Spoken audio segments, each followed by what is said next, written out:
that is ethically wrong. Or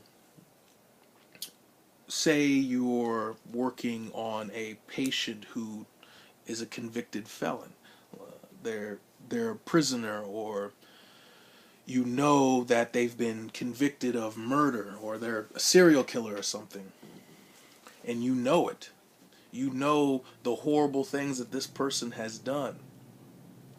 It doesn't matter. They are your patient. You have to treat them. That actually reminds me of a story overseas. We had a case, a I don't know if he was affiliated with any terrorist organizations or whatever, but he was a bomb maker, and he was sent to us. We actually picked him up, and he was building a bomb in his house, and he blew off both of his hands. So he came in. We brought him in to us, and we know for a fact that this guy, for all we know, was building a bomb to kill us, or that he hasn't in the past built bombs that have killed other people, maybe people that we served with, maybe innocent people. I treated a lot of Afghan nationals overseas, and many of them, a majority of the people who I treated who were in serious condition were Afghan nationals. They weren't even combatants. They weren't soldiers. They were women, children, families. So for all I know, a family who was blown up a month prior, just driving down the street, not a care in the world, gets blown up. This guy in our ICU, bandaged up with both of his hands blown off. For all I know, he could have built the bomb that destroyed this family. But guess what? I may not like this man. I might not agree with what he's done or what he's doing, but I'm a medic. I have to treat this guy, and I have to make sure that I've done everything I possibly can to make sure that he lives, and not only that he lives, that he recovers. Even though I know that maybe after I leave this guy, he might go back out, and if he's healed, he might go back out and do something else that could cost some other innocent person their life. But it's not my responsibility to make those judgments. I'm a medic. I have to save this man's life and treat him and make sure that everything he needs is provided so that he can recover. And that kind of goes inside with surgical conscience. If you make a mistake or do something wrong, you are ethically responsible to correct it.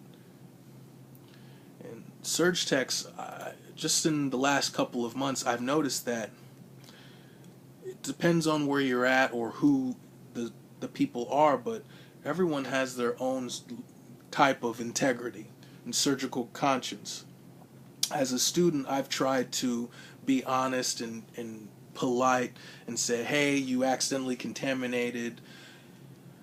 But at the end of the day, you never really know sometimes if you contaminate. And you can contaminate accidentally and not notice. And what happens if that causes the patient down the line an infection? It may never come back to you. That patient could get an infection or at worst die, and you and everyone else will never know that it was a direct or indirect cause of something that you did. So if you notice something, especially if you notice something that is wrong, you need to address it and correct it. That's the right thing to do. It's the ethical thing to do. So part of this assignment, there are a couple of questions. So the second question is, you are scrubbing in for a total hip arthroplasty.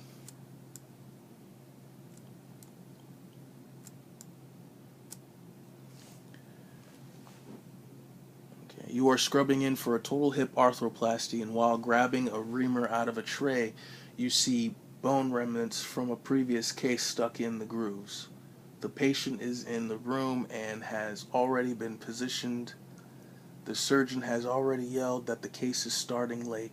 You have to decide if you bring it to anyone's attention or keep going as if you didn't see anything.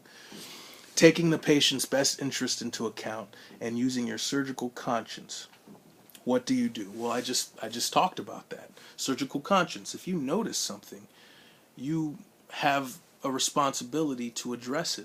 If I were in that situation, and I already know, because in the past I've been in similar situations where the surgeon comes in and they're already upset, or they're mad, or they're late. I had a surgeon come in, he was an hour late, and he pretty much took it out on everybody in that room, even though it was most likely his fault for showing up late.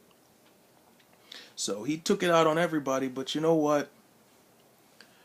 I'm not going to use that as an excuse not to do the right thing, the ethical thing.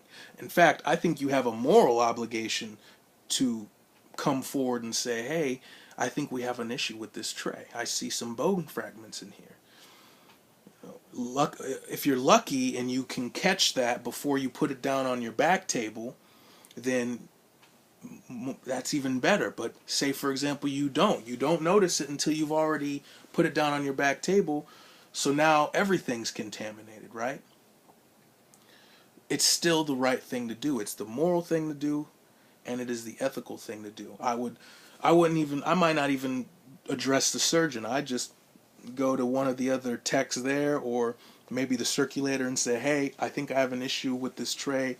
Do you see that? I think we have some bone fragments here. This tray, this back table, it's all contaminated. We're gonna have to fix this right now. And the surgeon might be angry. He might take it out. He might blame you, but it doesn't matter. It's not about him. It's not about you. It's about the patient.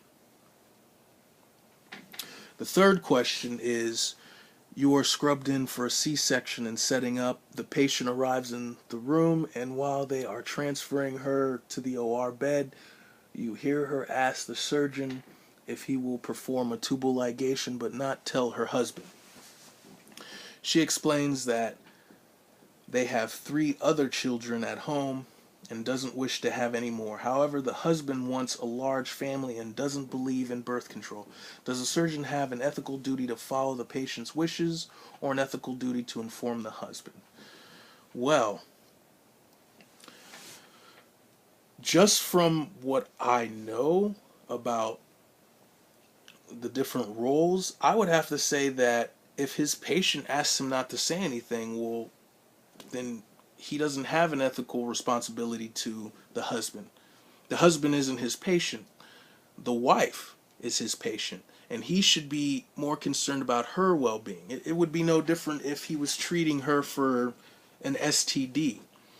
And if he's like their family doctor and he knows the husband doesn't have any STDs and hasn't had any STDs, then he might make some judgments right there, some biased judgments like, well, I think this woman could possibly be cheating on her husband. He might not even know, even if he did.